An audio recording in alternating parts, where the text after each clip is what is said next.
Norengana joango gara orain, Jon Gomez garai dugu. Beste aldean Sebastian esarien baitan batetik bestera dabil. Jon, arratsaldeon banatu aldira sariak, nun zabiltza orain? Ara.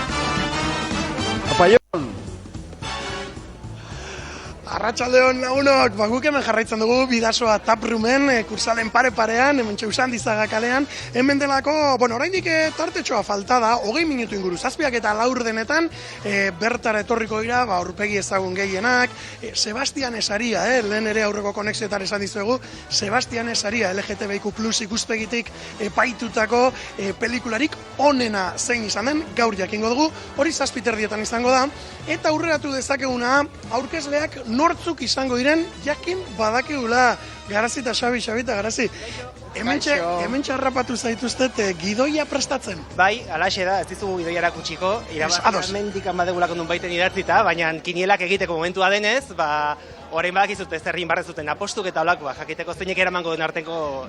Dakiguna da aurreko konexioan Aritzek eta Mariak, gehitu elkarteko kide antolatzaileek, kontatu gutelako, 14 bat pelikula baloratu edo epaitu behar izan dituztela, eta horien artean, bakarra izango da sariduna. Eta zuek esango duzue, zuek daukazu horren ohorea edo arradura edo marroia? Esan ez dugu esango, jakin badakigu zein den, ez dugu esango. Eta nork esango du?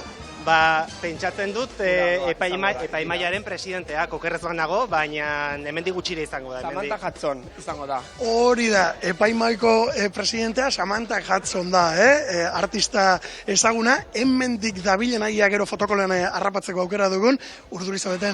Fiskat, bai. Nola joango da ekitaldia? Bai, karagarri ongi, gero gainari karagarrizko festa izango dugu hemen Bidasoa. Hemen bertan? Bai, pentsatzen zu ere geltuko zarela bertan, ez da? Saiatuko gara, programak.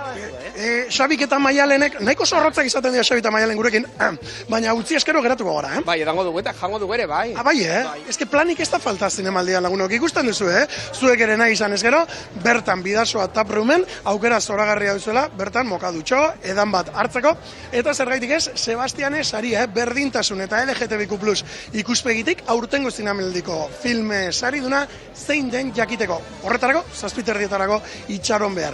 Ia gero urrongo konexioan fotokolean nor dabilen erakusten dizuegun. Ondo. Gero lagunok, eskerrik asko aurkezak, animo! Aupa, Jon, eskerrik asko, hori ere zuzenean, esango diguzu, kontatuko diguzu.